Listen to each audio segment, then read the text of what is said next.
नमस्कार, मेरा नाम कार्तिक अस्थनापुरी है। तो आज हम जिस मुद्दे पर बात करने आए हैं वो मुद्दा सोशल मीडिया पर इन दिनों काफी वायरल है, पुराणों में भी इसका जिक्र है, और वो मुद्दा है कल्कि अवतार का। कल्कि अवतार को लेकर आपने तमाम चीजें सुनी होंगी, आपने इंटरनेट की तमाम वेबसाइट पर तमाम चीजें पढ़ी होंगी, जिसके बाद हमारे और आपके मन में कई तरह के सवाल भी उठने लगे हैं।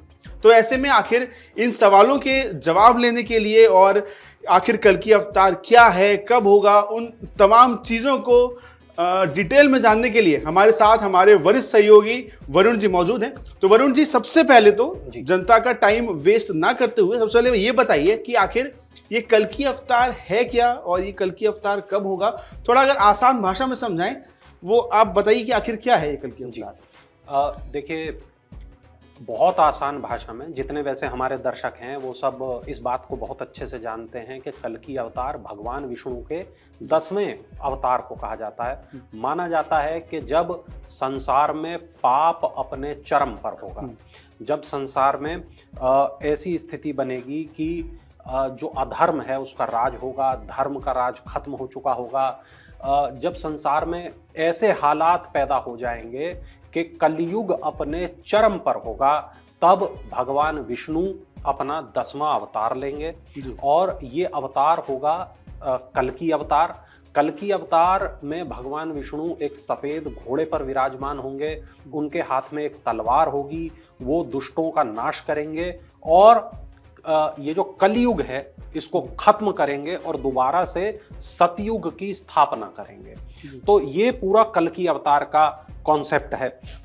जब हम बात कल्कि अवतार की करते हैं तो हमने बहुत सारे तरीके की चीज़ें देखी सुनी होती हैं, लोग मानते हैं, लोग बहुत सी ऐसी बातों को कहते हैं कि कल्कि अवतार हो चुके हैं, फला जगह हो चुके हैं, उस तरीके से बात करते हैं। लेकिन जो हमारे पास में जो जानकारियां हैं, जो ऐसी चीज़ें हैं जो शास्त्र आधारित हैं, वो यही बताती हैं कि कल्कि अवतार अभी उनके होने में बड़ा लंबा वक्त है। जैसा कलयुग एक बहुत लंबा चक्र है, कलयुग करीब 4,32,000 साल का बताया जाता है और अभी जो कलयुग का जो चरम है वो आना बाकी है। अभी बड़ी मुश्किल से 5 से 6,000 साल, 7,000 साल अभी हुए हैं, लेकिन शुरुआत ही अभी बहुत शुरुआत है, अभी तो चरम पर इसको पहुंचना बाकी है। तो अभी बड़ा लंबा वक्त है। माना जाता है कि उनकी जो माता हैं उनका नाम सुमति है, उनके घोड़े का नाम बताया गया है कि देवदत्त उनके घोड़े का नाम है, हाथी का दांत वो धारण करेंगे, हाथ में उनकी बिजली के जैसी चमकती हुई तलवार होगी, वो युद्ध कला में निपुण होंगे, 100 वर्ष से ज़्यादा उनकी आयु तक वो जीवित रहेंगे, ब्राह्मण कुल में वो पैदा होंगे और विश्वनाथ शर्मा जैसे परिवार में वो पैदा होंगे और उनका जो पालन पोषण है वो सत्य और धर्म में होगा। उनका मुख्य उद्देश्य होगा दुनिया से अधर्म का जो नाश है वो करना और सतयुग की पुनर्स्थापना करना।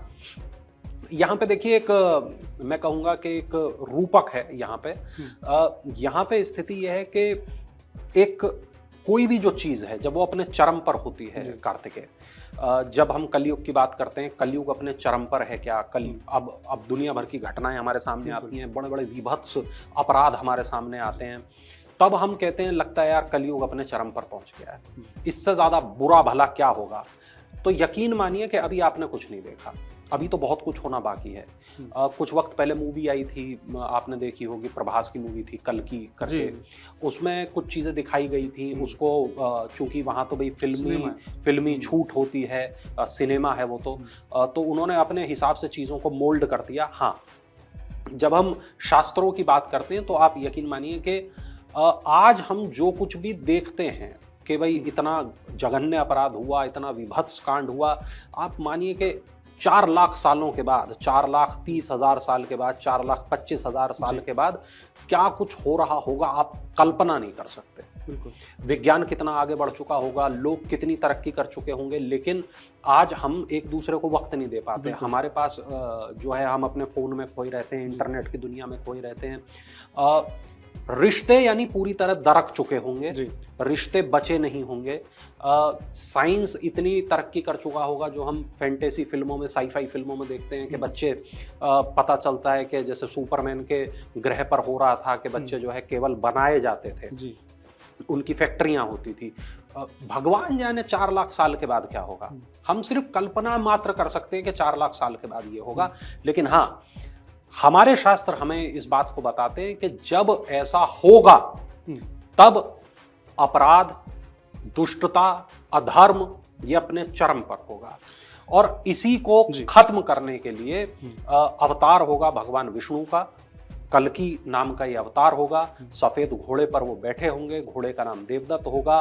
भगवान शिव स्वयं उनको तलवार देंगे और उस तलवार से वो दुष्टों का नाश करेंगे, और इस तरीके से कलयुग को वो खत्म करेंगे, कली राक्षस का सर्वनाश करेंगे और सतयुग की पुनर्स्थापना करेंगे। जी वरुण जी, मेरा सवाल बल्कि यही था कि जो कल्कि अवतार, जो ये नाम दिया गया है, जो कल्कि अवतार ये नाम है, तो क्या इसका कोई शाब्दिक अर्थ भी है? मतलब प्रतीकात्मक रूप से इसका नाम दिया गया है, या फिर जैसे आपने अभी बताया कि किसी दैत्य का, किसी दानव का वध करेंगे, क्या ये क्या नाम के पीछे की क्या कहानी है? देखिए, कुल मिला के इसको इस तरह माना जाता है कि कल्कि यानी कि कलयुग को खत्म करने वाला, कली राक्षस को खत्म करने वाला, संहारक, कलयुग का अंत करने वाला अवतार, या पापियों का विनाश कर धर्म की स्थापना करने वाला शख्स।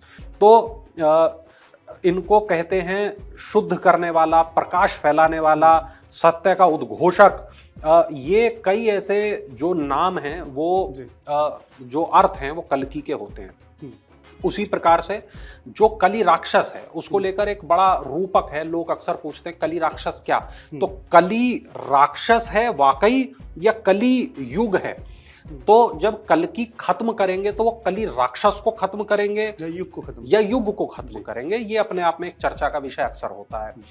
कुछ लोगों का ऐसा मानना होता है कि जो कली युग है वो राक्षस के शेप में है, वो उसके पास शरीर है और उस शरीर को खत्म करेंगे। जैसे भगवान राम ने रावण को मारा था, जैसे भगवान कृष्ण ने कंस को मारा था, जैसे जब विष्णु ने एक नरसिंह अवतार लिया तब उन्होंने हिरण्यकश्यप को मारा। तो उस तरीके से क्या जो कल्कि हैं वो खत्म करेंगे कली राक्षस को, या वो खत्म करेंगे कली युग को? और करेंगे तो किस तरह करेंगे? जैसे इंसान के रूप में तो ठीक है, हम जानते हैं कि आपने अधर्म करने वाले शख्स को आपने उसका वध कर दिया, और धरती पर जब जो बॉस है जब वही खत्म हो गया तो उसके कारिंदे भी अपने आप ठीक हो गए और दोबारा से धर्म की स्थापना हो गई। ये एक मोटा मोटा फॉर्मेट हम देखते समझते आए हैं। लेकिन अगर हम कहें वो कल युग को खत्म करेंगे, अगर ये रूपक मात्र है तो वो किस तरह करेंगे, तो उसके बारे में बहुत जानकारियां शास्त्र नहीं देते हैं। शास्त्र अपने हिसाब से बात करते हैं। जब हम बात करते हैं तो विष्णु पुराण में, कल्कि पुराण में इन सब चीजों के बारे में लिखा गया है, लेकिन ये नहीं बताया गया है कि किस तरीके से जो कली राक्षस का वध है वो किया जाएगा। ये पूरी तरीके से पता है कि भगवान शिव की तलवार से वो वध किया जाएगा। 7 चिरंजीवी उसमें इनका साथ देंगे कल्कि अवतार का। उसमें हमें ये भी पता है कि उसमें उनके पास एक दिव्य घोड़ा है, हमें ये पता है उनके पास चमत्कारिक शक्तियां हैं, वो भगवान के स्वयं अवतार हैं। उसके बाद भी उन्हें 7 चिरंजीवियों की जरूरत पड़ने वाली है। तो कली युग बहुत खतरनाक होने वाला है। 4,25,000, जैसे हमने बताया 32,000, 4,32,000 साल का कलयुग है। तो 4,25,000, चूंकि कुछ वक्त बीत चुका है, 4,25,000-27,000 साल के बाद क्या स्थितियां होंगी, कितनी भयानक स्थितियां होंगी। और कली राक्षस यदि वाकई होगा तो अभी तक तो हमने सिर्फ सुना ही है राक्षसों के बारे में, तो वो कैसा होगा आप कल्पना करके देखिए। क्या वो मतलब पता नहीं इस बात को कहना चाहिए कि नहीं कहना चाहिए। क्या वो AI तो नहीं होगा? क्या वो कोई और ऐसा टूल तो नहीं होगा जो मानव की ऐसी गलती से बन गया हो जिसने पूरी दुनिया पर एकाधिकार जमा लिया हो? हालांकि जब हम इसके थोड़ा पिछली स्टोरी में जाते हैं कार्तिक, तो हमें कई तरीके की इस पे स्टोरीज भी मिलती हैं। जब कली राक्षस एंटर करता है धरती पर तो वो बहुत अच्छी स्थिति में नहीं होता। कली राक्षस परीक्षित से मिलता है और परीक्षित उसको कुछ जगहों पर रहने की अनुमति देते हैं। राजा परीक्षित की कहानी है, बहुत मशहूर कहानी है। परीक्षित चूंकि मरकर जीवित हुए थे तो उनका नाम परीक्षित पड़ा था, वो एक अलग कहानी है, वो फिर कभी। लेकिन कली राक्षस वहां से आता है, उनसे रुकने की अनुमति मांगता है। वो जानते हैं कि ये राक्षस है, वो जानते हैं ये गलत है, फिर भी वो उसे एंटर करने की अनुमति दे देते हैं क्योंकि वो दिल के बहुत साफ हैं, बहुत अच्छे हैं। और उसको कहा जाता है कि भाई तुम कुछ जगहों पर रह सकते हो। ये एक भागवत पुराण में कलयुग का एक पूरा एक अध्याय आता है, एक पूरी चैप्टर आता है। उसमें बताया जाता है जो पाप, अत्याचार, अनीति, अधर्म का जो प्रतिनिधि है वही कली राक्षस है, वही कलयुग है। राजा परीक्षित धरती को खत्म करने वाले होते हैं। देखिए 4 युगों में बांटा गया है वक्त को जी। सतयुग, त्रेता, द्वापर और कलयुग। तो जब 4 युगों में बांटा गया है तो उन्हें लगता है कि 3 युग हो गए, अब धरती को खत्म करते हैं। तो वो धरती को खत्म करते हैं, तब उन्होंने देखते हैं कि उन्होंने एक गाय और एक बैल को रोते हुए देखा क्योंकि उन पर कली अत्याचार कर रहा था। तो राजा ने सोचा मैं कली को मार देता हूं, ये कौन है जो गाय पर अत्याचार कर रहा है, ये कौन है जो बैल पर अत्याचार कर रहा है, खत्म करते हैं इसको। तो वो अपना हथियार उठाने का प्रयास करते हैं, लेकिन वो तो कली है, वो उसके तो रोम रोम में छल कपट विद्यमान है। वो राजा के पैरों में लेट जाता है, मुझे माफ कर दो, छोड़ दो, दया करो। और राजा उसे माफ कर देते हैं, उसे कुछ जगहों पर रहने की अनुमति भी देते हैं, जुए में, शराब में, वेश्यावृत्ति में, हिंसा में और सोने में। अब सोने का जो अर्थ है वो 2 हो सकते हैं, एक तो नींद में जी, आलसी व्यक्तियों में, और दूसरा जो सोने का अर्थ है उससे ऐश्वर्य का आपको पता चलता है।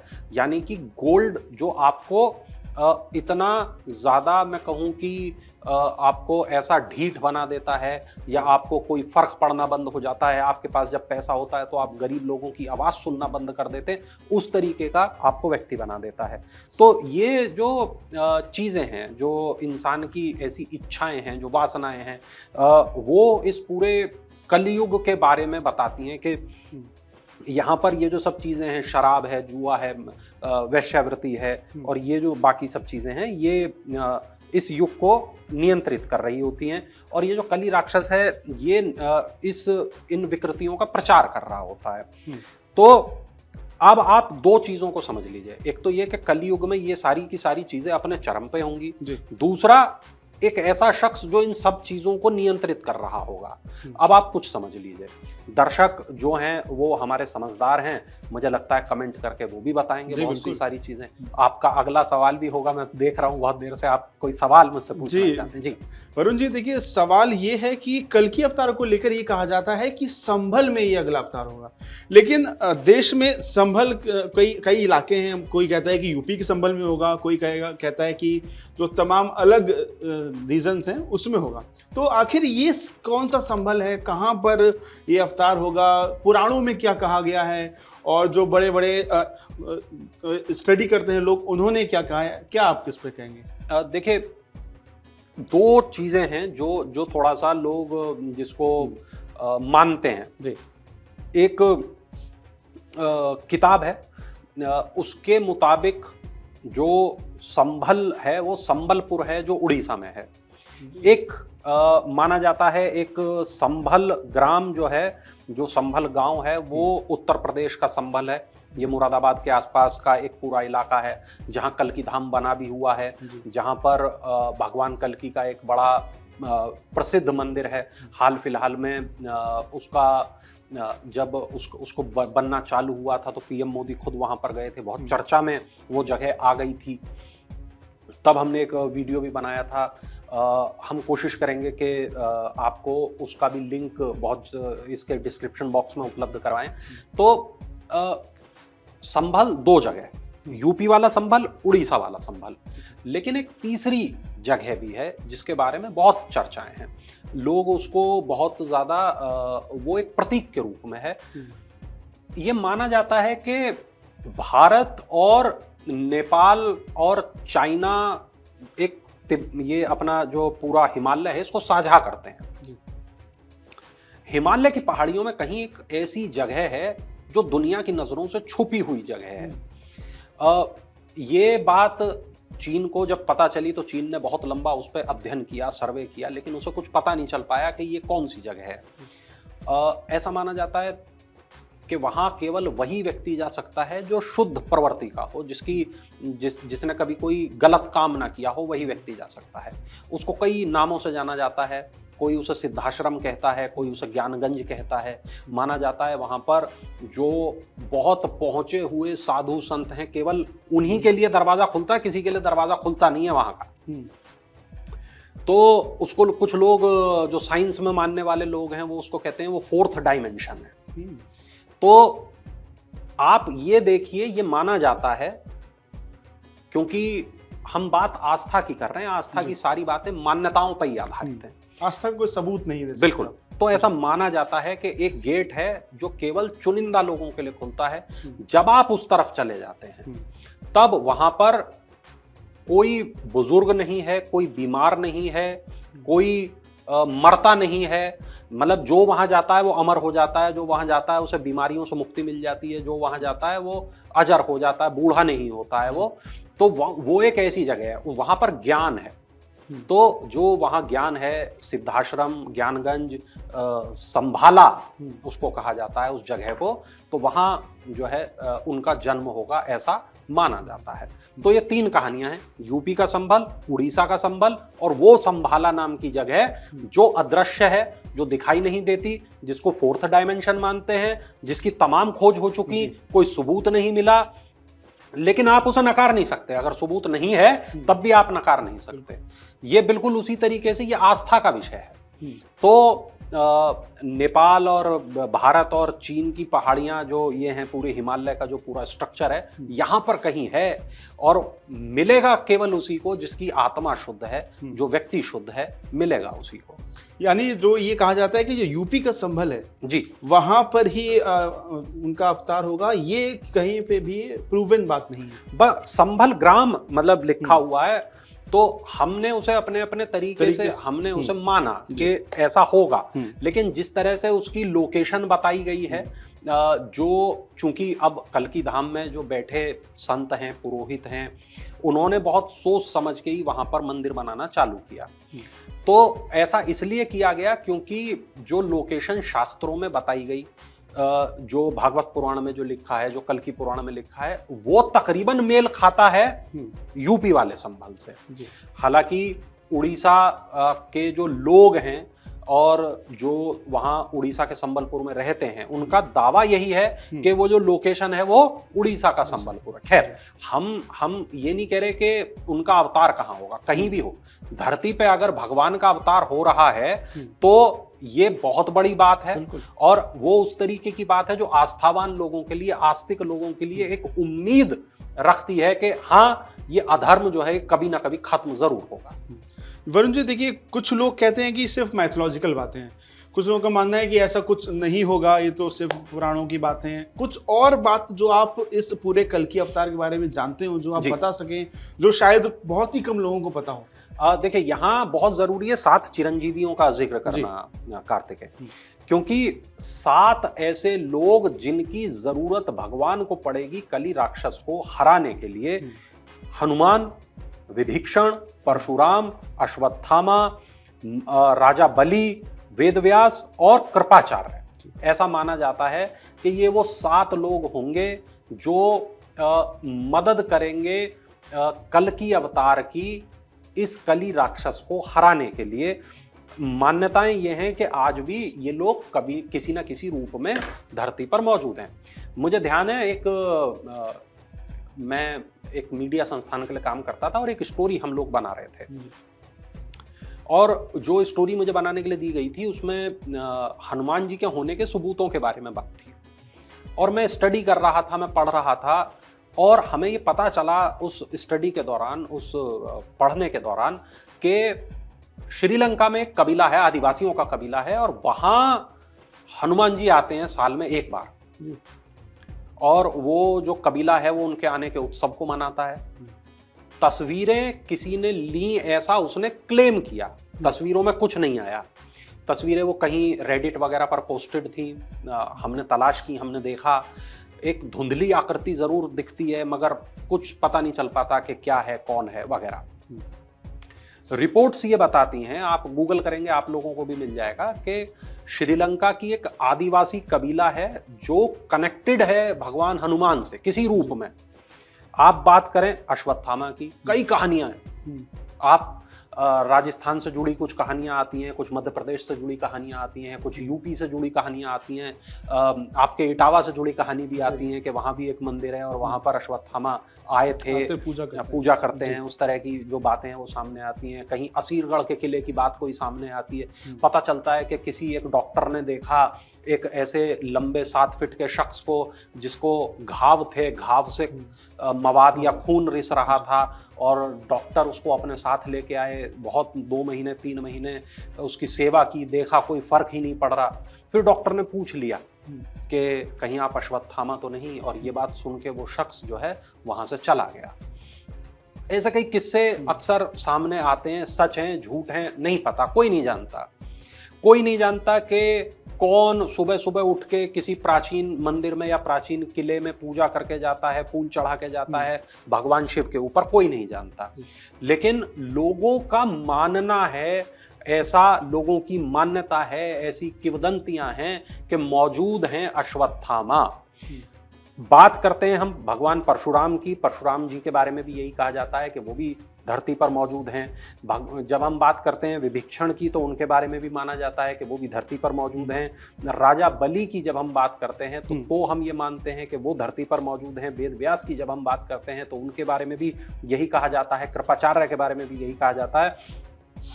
परशुराम कल्कि अवतार को युद्ध और अस्त्र विद्या सिखाएंगे, शस्त्र अस्त्र की जो कलाएं हैं वो सिखाएंगे।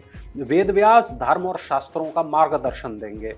हनुमान जी, विभीषण, अन्य चिरंजीवी उनको युद्ध कलाएं सिखाएंगे। साथ में जब युद्ध होगा तब वो साथ भी देंगे।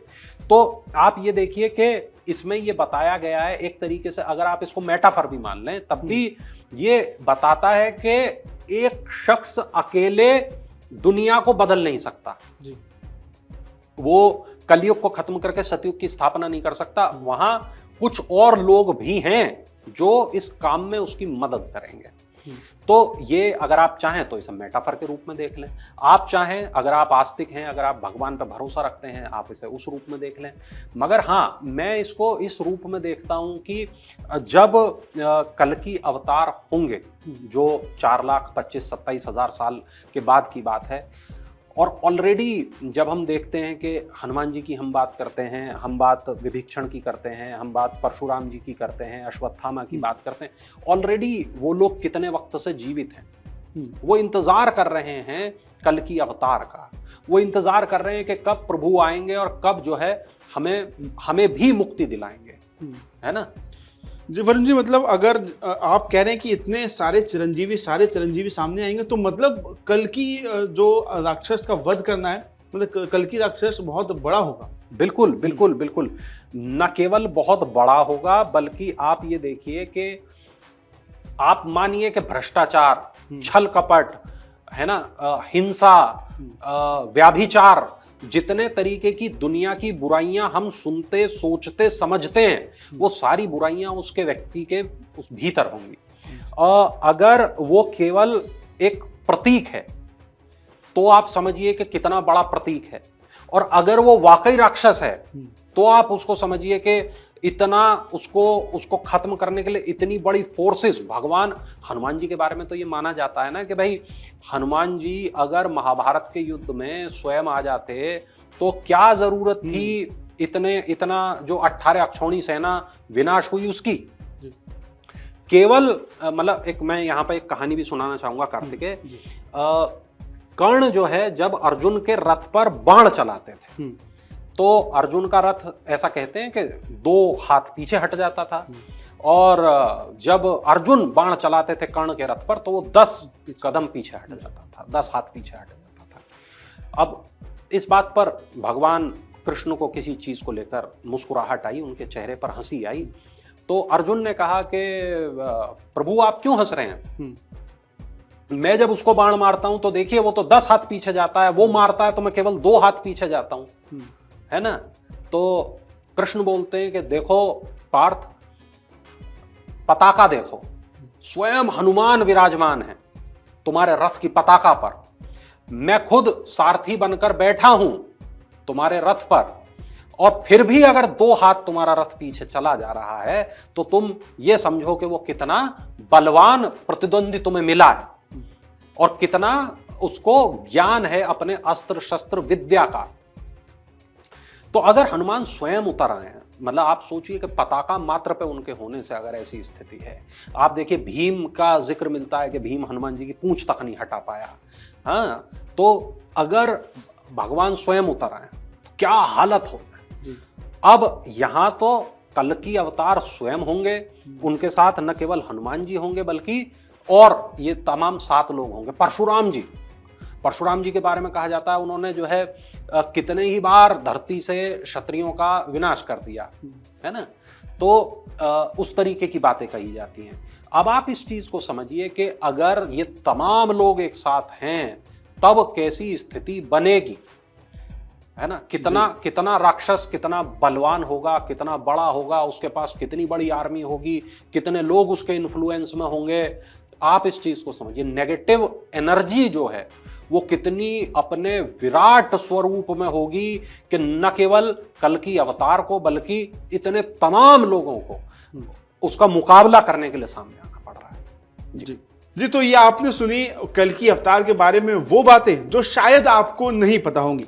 वरुण जी ने हमें ये सारी बातें बताई हैं। तो अगर अभी भी आपके मन में कुछ सवाल हैं, अभी भी आपको कुछ जानना चाहते हैं कि कल्कि अवतार और उसके बारे में विस्तार में आपको जानना है, तो आप कमेंट बॉक्स में कमेंट कर सकते हैं। वरुण जी अगले एपिसोड में उसका जवाब जरूर देंगे। तब तक के लिए देखते रहें अमर उजाला। धन्यवाद। अगर आप ये वीडियो YouTube पर देख रहे हैं तो हमारे चैनल को सब्सक्राइब कर बेल आइकन दबाएं, और Facebook पर देख रहे हैं तो हमारे पेज को लाइक करें।